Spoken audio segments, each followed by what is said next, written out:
Willow's POV. I wake up in bed feeling horrible, my throat is sore, head is pounding, and my nose feels clogged up. This is just great. Maybe yesterday wasn't from my hangover. I am sure drinking added to the headache.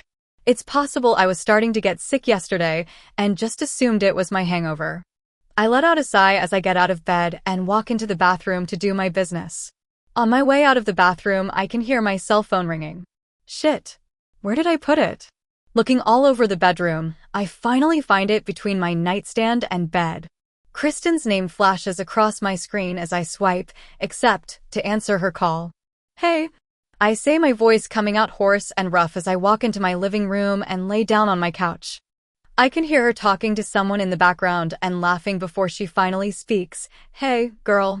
Geez, you don't sound very good. You okay? She asked me. No, I feel like I got hit by a bus.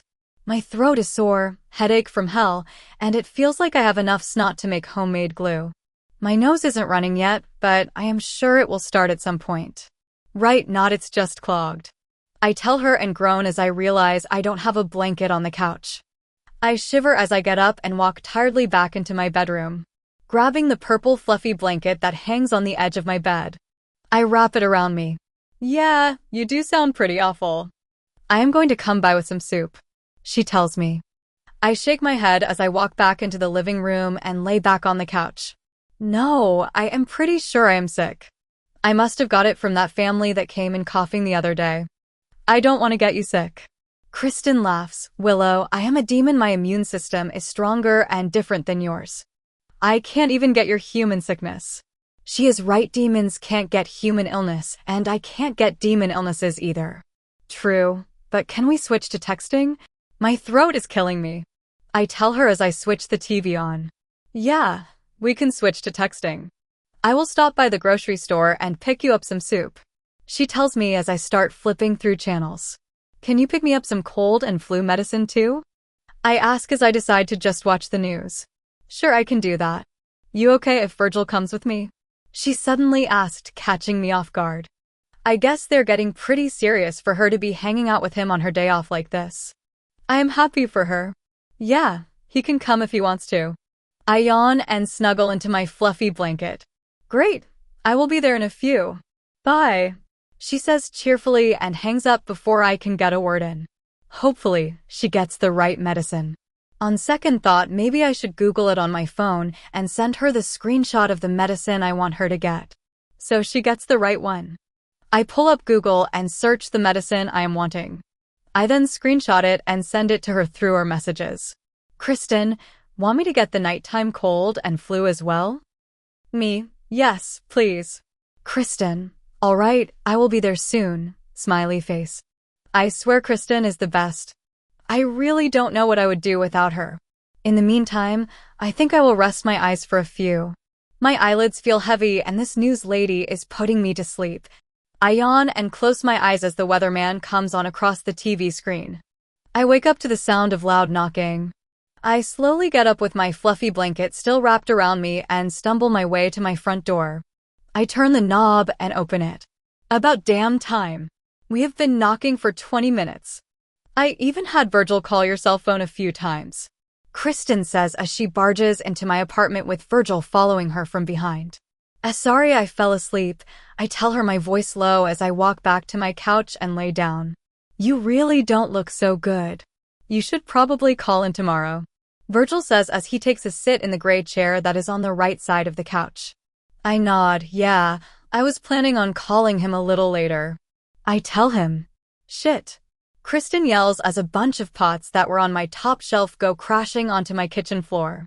I hear Virgil let out a laugh. You could have asked for help, he tells her. He stands up and walks over, helping Kristen pick up the pots. Why are you getting pots down anyway?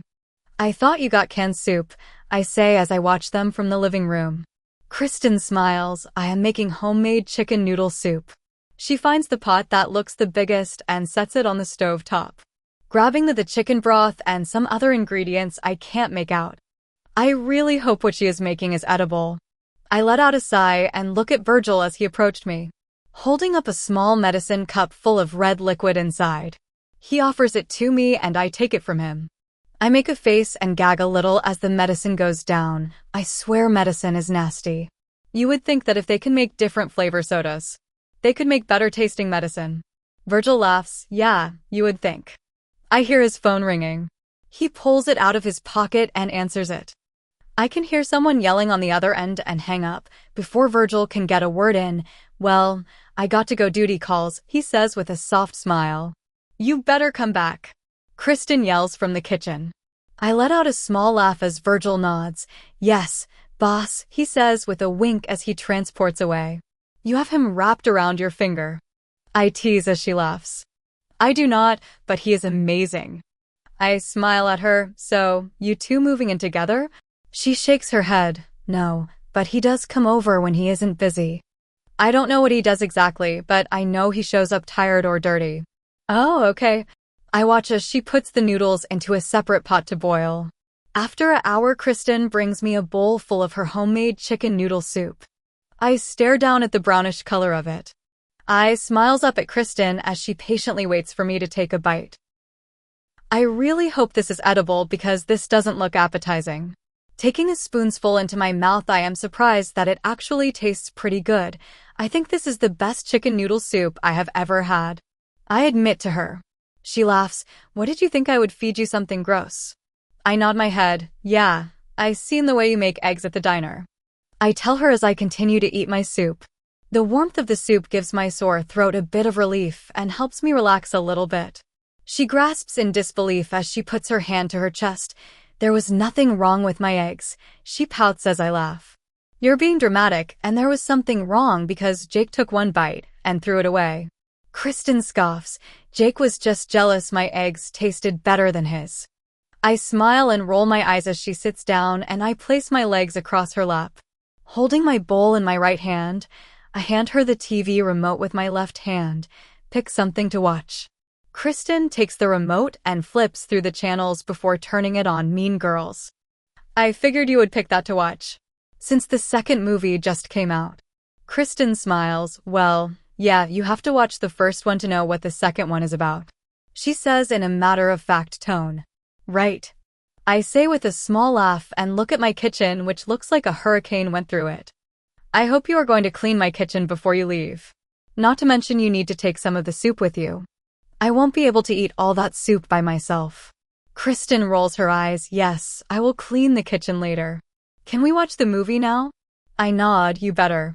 I say as I finish the rest of my soup and place the empty bowl in the floor, laying my head by on the armrest. I watch the movie with Kristen. 5 hours later, there is a knock on the door. Kristen pauses the movie and moves my legs off of her lap to answer the door. About time you show up, Kristen says, scolding Virgil. I watch as he steps inside with a soft smile with Dean right behind him. Sorry, the business ran a little long and I went to your house thinking you went home. I didn't know you stayed, Virgil says, rubbing his hand on the back of his head. Why is Dean with you? Kristen says, crossing her arms over her chest. I figured I would tag along. Besides, I heard my new coworker was sick and decided to check in on her. Dean says with a smirk. New coworker? I ask. Me and Kristen share the same confused look. Dean nods. Yeah, Boyd and me switched places. I start tomorrow with you girls, but since Willow is sick, I guess it will just be me and you, he says, talking to Kristen. I guess Boyd was able to switch with someone after all. He was on the phone with Damian most of the night, not to mention that little argument he had with Jake before I left yesterday. What happened to Boyd? Kristen asked with a confused look.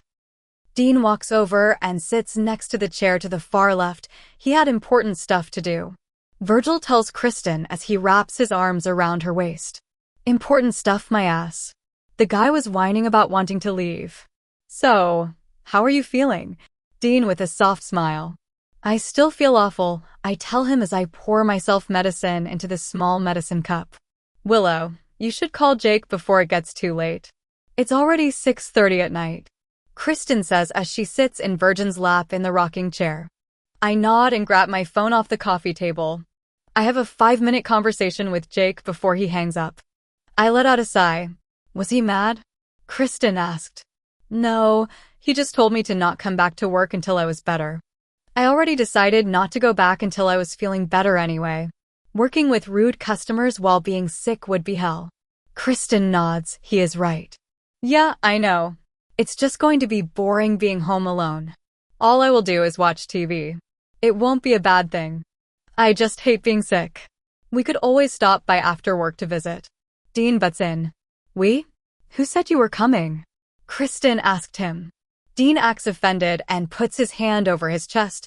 That's really mean. He says as I laugh on the inside. He can come over. If he brings me a burger and fries. I tell him and Kristen. Dean smiles. I can do that, he says happily as Kristen rolls her eyes. Fine, let's just get back to the movie. Since we are only 5 minutes in. I will restart it. She says, starting the movie over. What happened to Mean Girls movie you were watching? Virgil asked. Kristen stares at him before answering, you were gone 5 hours. We already watched the first and second movie. Now we are watching Pitch Black. She tells him. What? Not my fault I had work. Beside Vin Diesel is great in this trilogy. Virgil says with a grin. I watch as Kristen smiles, you are lucky I like you. She tells Virgil as she kisses him on the lips. EW. Some of us want to watch the movie. Dean tells them. I laugh as Virgil gives Dean the middle finger. He right, push play. I tell Kristen since she the one with the remote. She finally unpauses the movie. As we get halfway through the movie, I feel my eyelids getting heavy. I had been falling asleep all day, which is a little frustrating because I want to spend time with Kristen. I feel someone shake my arm gently and I stare up at Kristen tiredly. Come on, I will help you to bed so you can sleep. She tells me. What about you guys? I ask her as I sit up. You are the one that is sick, you need rest. Virgil says with a soft smile. Okay. I say softly as I stand and Kristen walks me to the bedroom. Walking inside, I let out a little yawn. Make sure you clean my kitchen before you leave. I remain her as I climb into the center of my bed. Please download Novels Ago and search the code in the upper left corner to continue reading.